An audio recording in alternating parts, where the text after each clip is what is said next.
Hello and welcome back to Many Thoughts.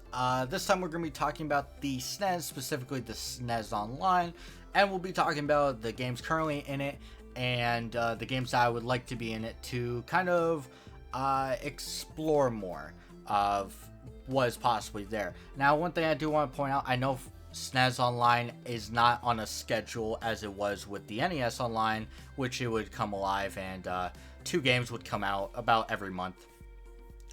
Now the schedule's changed. More than likely, it's going to be towards anniversaries or maybe even very rare updates. But these are kind of the games I would want to put. Now there are 40 games here. There's supposed to be 41 because I had 21 games that I want to talk about that could be included, even though it's very unlikely in some of these cases. But 19 of them are already in SNES Online. The problem I had was Breath of Fire, no matter what I did, the picture would not show up. So this is what we got. Breath of Fire should be on here as one of the 20. I could not get it to show up. That's not much I could have really done. But let's go through the games that are already part of SNES Online, and we're going to describe why they're there. Brawl Brothers, it's kind of there. It's a kiddie game. It's two-player, it lets you explore the online feature. It's very basic. It's not really that important in the long run. It's kind of a filler title, if that. A lot of people will probably disagree and say it matters a little bit more, but I don't really think it does. Breath of Fire, of course, would be here, but I don't have the picture, so sadly, no.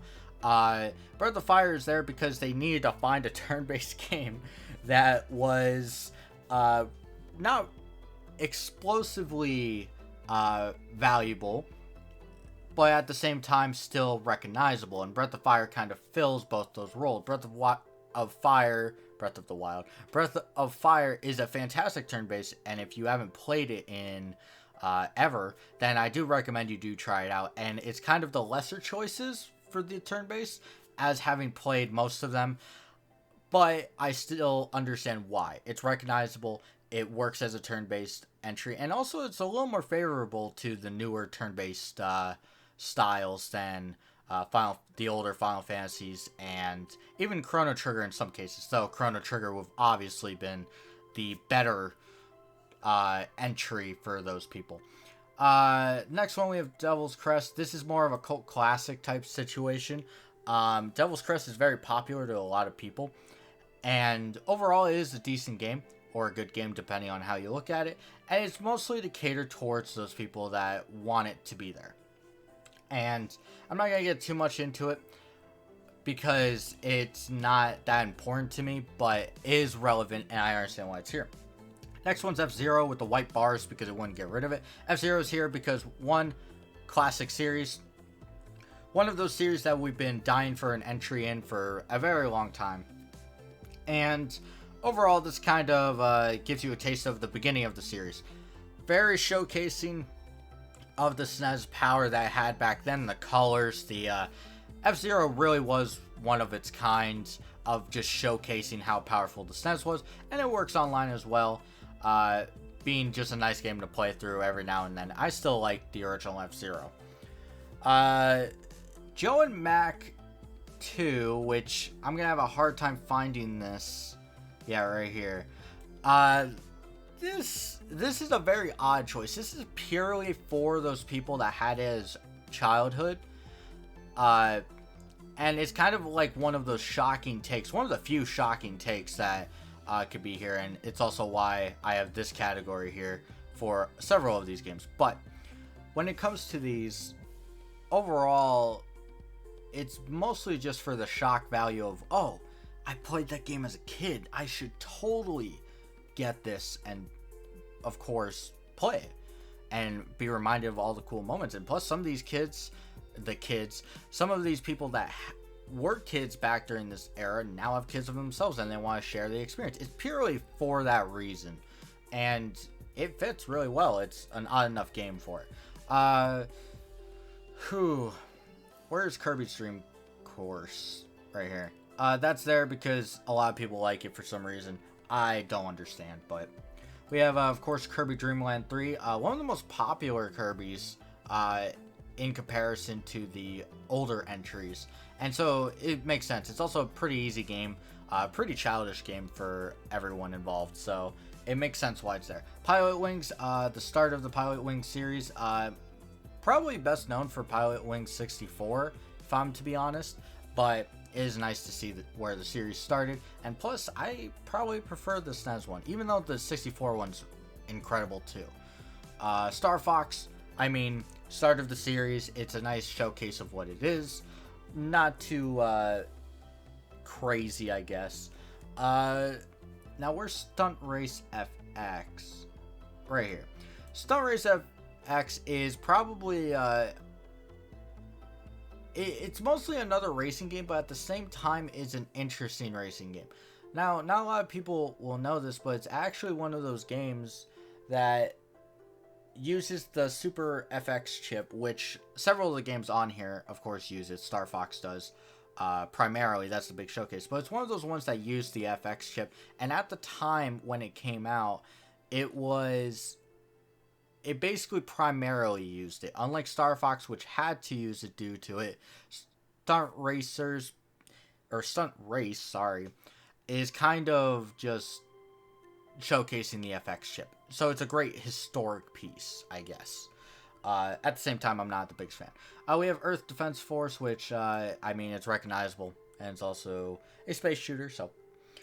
Super Ghouls and Ghosts, where are you at? This game, why it's here is probably because the NES Online has Ghosts and Goblins, which is very recognizable on the NES. But at the same time, Super Ghouls and Ghosts is very recognizable because of that. It's kind of like being a part of the coattails, so to say. But at the same time, a lot of people really like this rendition of Ghosts and Goblins being Super Ghosts and Goblins. And the reason is, it's actually a pretty fun game. It has a lot of cool stuff, and a lot of people don't seem to consider this to be one of the best SNES games. And probably because they thought it was going to be too hard. But it really isn't. But it looks pretty good, and it came out relatively close to the launch of the SNES. So, I don't know. I think it's a fantastic game overall. And I understand what's here. We have Super Mario Kart, which if I could find it real quick. I passed over it, didn't I? No. Where are you? Oh, there you are. Super Mario Kart, we know why it's here. Super Mario Kart 8 Deluxe has been just kind of exploding. And, well, it kind of exploded and succeeded in selling a bunch of copies. And overall, a lot of people really like Super Mario Kart, or just Mario Kart in general. Mario Kart 64 has a lot of memories. Double Dash, Advance, DS, Wii, all of these different ones. And now you can play the original entry using SNES Online. It makes sense. It makes sense from a marketing standpoint and also from a game library standpoint. We have Super Mario World, which I should be able to find pretty fast. Yeah, there you go. This should just say why it's there by itself. Same with Yoshi's Island. Can I please? There we go. These are both kind of games that everyone that had a SNES at one point probably recognizes, especially Super Mario World. Yoshi's Island is a little lesser, but at the same time, it has a fantastic art style, and it stands out among all these titles. These two are probably, if you were to hold 5 games from the SNES era, these two are on them pretty easily, along with one of the others, but we'll get to that. Or this one too, Super Metroid. I mean, it's considered one of the best Metroids ever, if not the best. It's still well loved today, and I can't disagree with it. It really is that good. We have a kind of a shocker one, Puyo Puyo 2, which I'm not going to get too far into considering I've only played a little bit of it. But it's kind of what they were going for is the shock of nowadays regional exclusives are very odd to see. And there's usually ways around it nowadays if there are some. I mean, for example, the Nintendo DS isn't actually region locked, but when it comes to games, so it's kind of one of those things. It's kind of a dying thing where a game will only come come out in a certain part of the world. It's still relevant, yes, but this is kind of just showcasing how bad it was back then. There were games that we had no clue existed. Then we're gonna have I'm not gonna talk about why is Super Soccer up, whatever, but Super Soccer and then Super Tennis, which are the sports games. They're not as good as Tecmo Bowl, but they do what they're supposed to. I mean, nothing really surprising. Of course, A Link to the Past. These round out your already online. By the way, if you need a reason for A Link to the Past being here, then you're an idiot. Like this, Super Mario World, Yoshi's Island, Super Metroid, and then probably Pilot Wings or Star Fox or F-Zero, depending on which 5th game you want to put in, would be the 5 games you keep from all of these. Like, it's that easy. And even then, like, the rest of these still are relevant. The only one that's kind of like I don't really like is Dream Course, but I'm not a big fan of Dream Course. So, but now we have all these games down below that could go in 4 different categories. Now, with all these games that I've described so far, they've all had reasons to be included, from being insanely recognizable in Super Mario World, from being probably a very close to nostalgia home in A Link to the Past, to just being a genre filler as the sports games are, or even a slight cult classic. And, well, yeah, you know. But more of these down here aren't as relevant or are more closer to cult classics than they probably should be. But we have 4 categories we're going to be putting them. Should be included to keep players. Now, this is very important because this is an online subscription, $25 a year. You want to keep these players, well, happy. And overall, it shouldn't be that hard considering there's 60 plus games now with the online service, and that's pretty good, especially considering you have, was it 3 Zeldas if you include the NES, and even if you just look at the SNES, some of these games will hold your attention for longer than some of the $60 games that have come out in recent times, especially games such as Yoshi's Island, Super Metroid, Link to the Past, Kirby's Dream Land 3, Pilot Wings, Star Fox, F-Zero. Yeah, there's plenty here to work with. But to keep players, you're going to need something recognizable and also something long enough that makes people go, okay, this is worth my $25.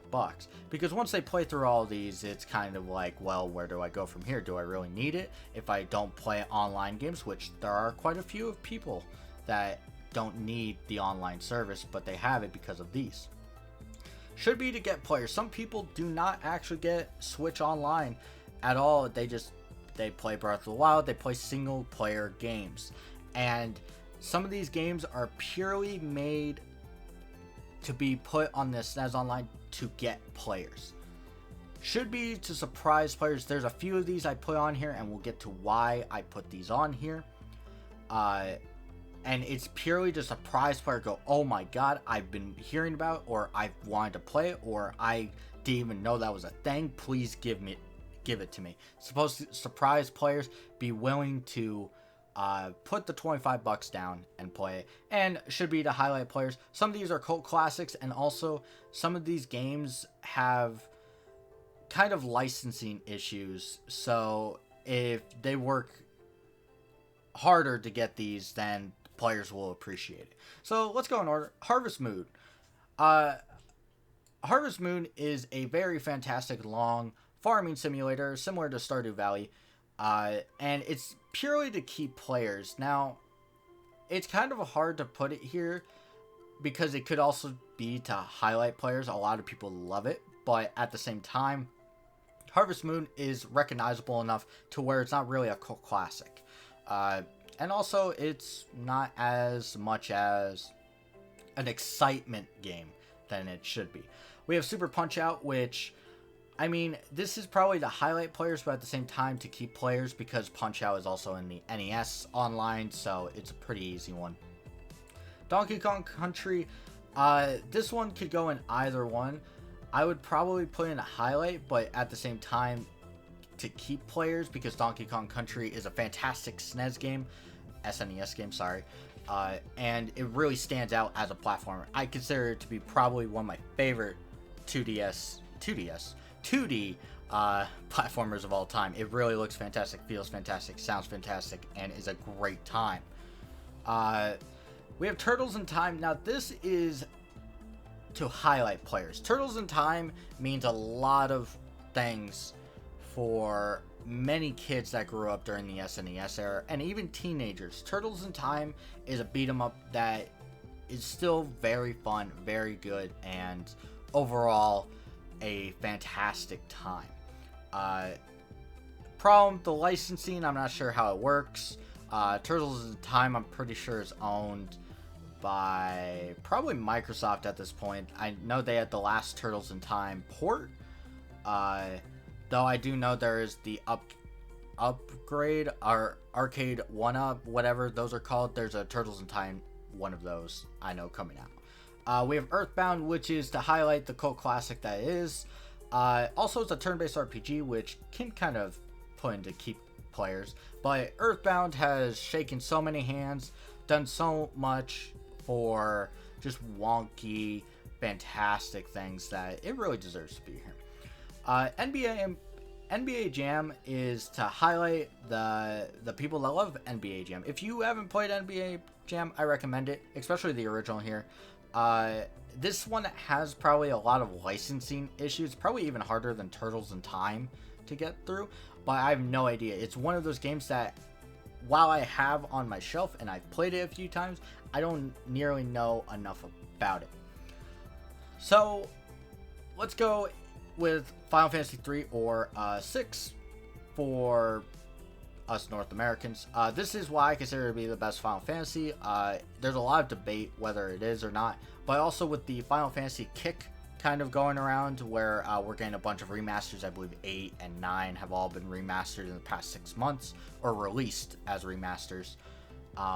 And you have 7 on the horizon, the remake of that. So honestly, this will get players, and plus it's my favorite, and personally, I'm being a little biased, it deserves to be there, please.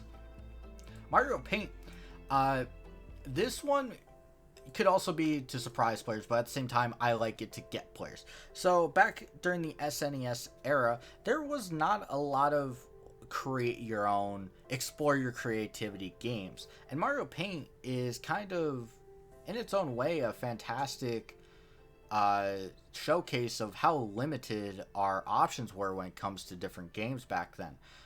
Now, there are some limitations here. The original Mario Paint was packaged with the mouse, but one of the things that's really cool is that the Joy-Cons, being that they aren't D-pad dependent, you could probably replicate it as a mouse. I'm not sure how it would work, but I think with a little bit of work, you would get a lot of people that would be surprised and probably thankful to have Mario Paint be there. We have Mega Man X3. Now, this is purely to highlight the Mega Man franchise. I picked X3 because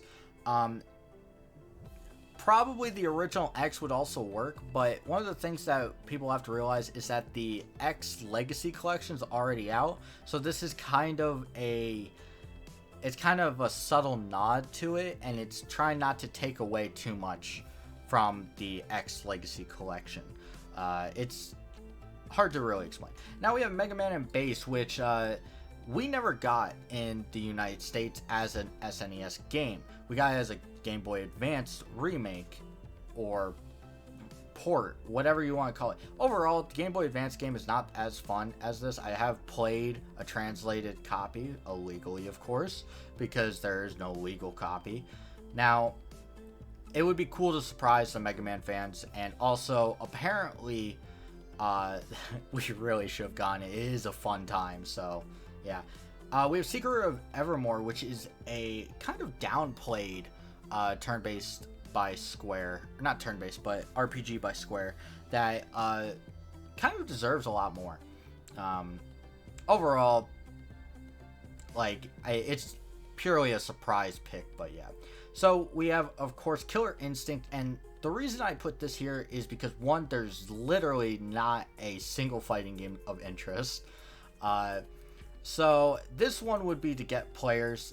because Killer Instinct, 1, is recognizable, 2, is probably in its heyday back in the SNES era, and overall it has a lot of fond memories, and plus it's a fighting game, which is something that's sorely needed in this list.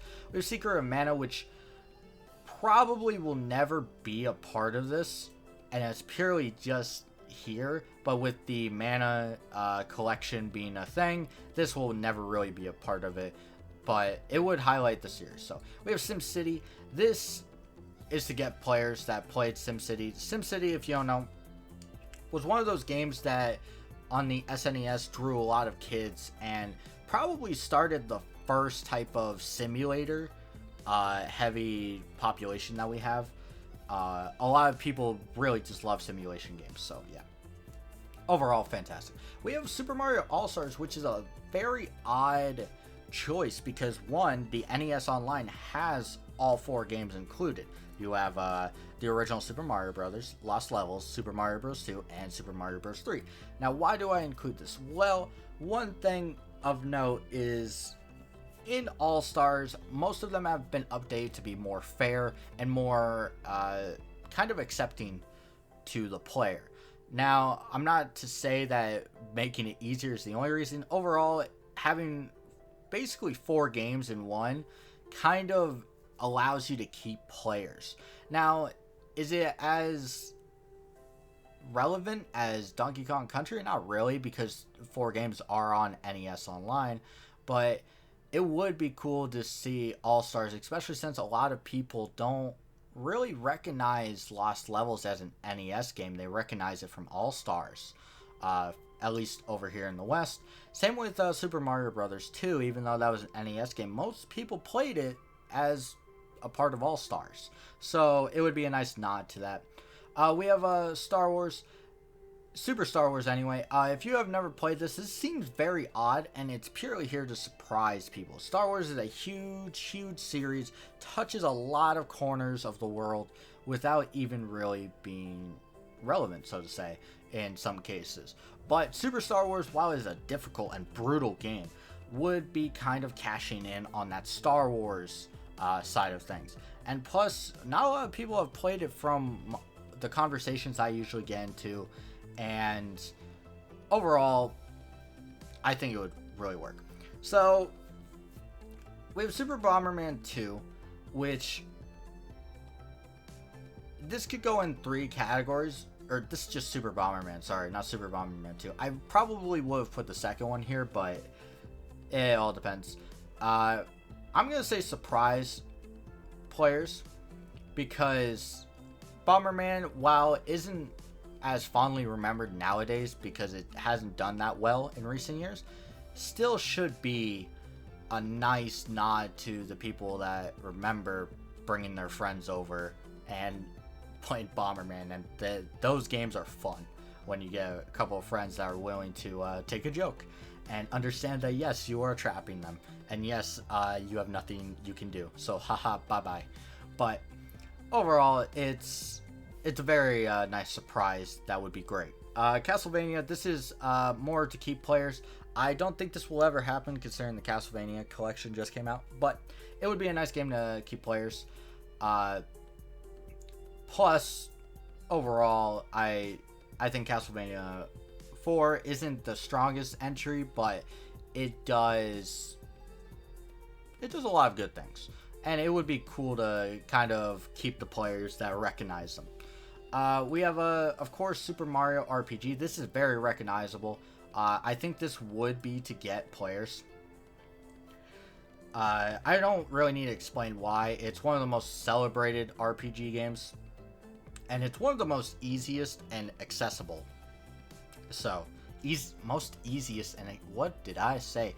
You understand what I'm saying, that this should be here just to get players.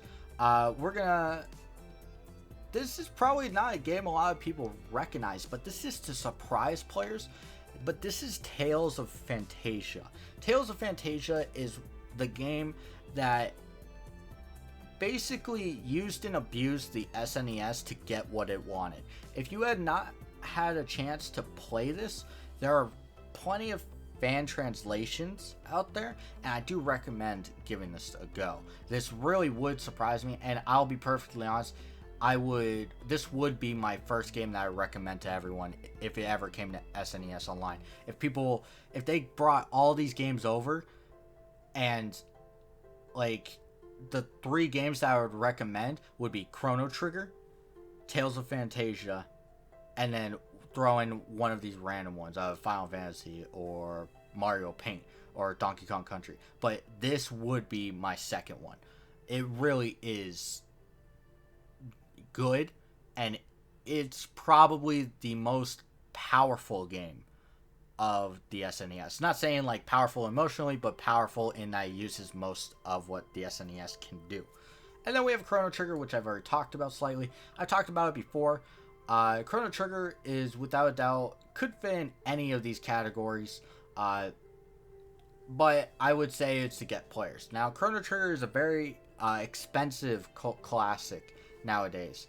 And there are ways to play it. But if this would come to SNES Online or just Switch Online in general, I'm pretty sure they could raise the price and they wouldn't need to care, because Chrono Trigger moves a lot of doors.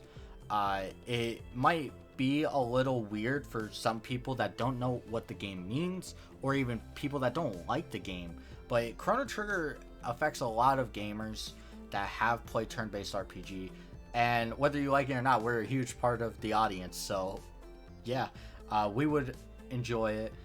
And also, it'd probably end up lowering the price of Chrono Trigger, which is a good thing considering how inflated it has gotten in recent years. Not saying it's not well deserved for the $200 price tag, but at the same time, it's kind of disgusting to have that, especially when you have people that like to fake copies. But that's besides the point.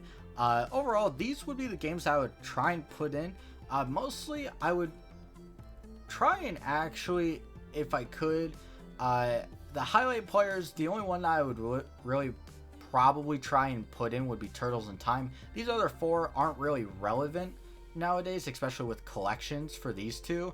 Earthbound being possible on the Wii U, which, I mean, it would be cool to have it on the Switch, but at the same time, it's not as relevant as other games, and also NBA Jam is probably a little too difficult. But I would probably pick Turtles in Time.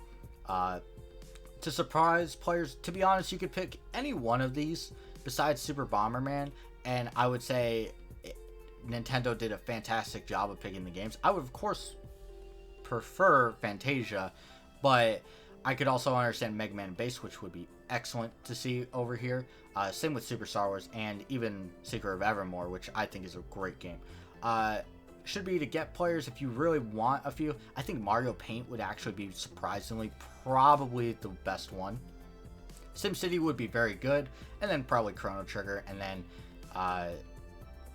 Super Mario RPG. It's kind of weird that I considered Final Fantasy 3 to be less than all of them, but that's just because the Final Fantasy craze going on right now.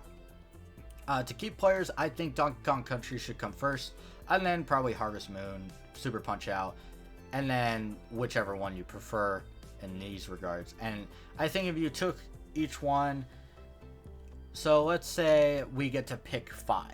Let's say there's going to be an update for December. Let's say they're doing a Christmas thing, and they're like, well, you get to celebrate Christmas with 5 games. I would probably pick Donkey Kong Country, a nice, good platformer.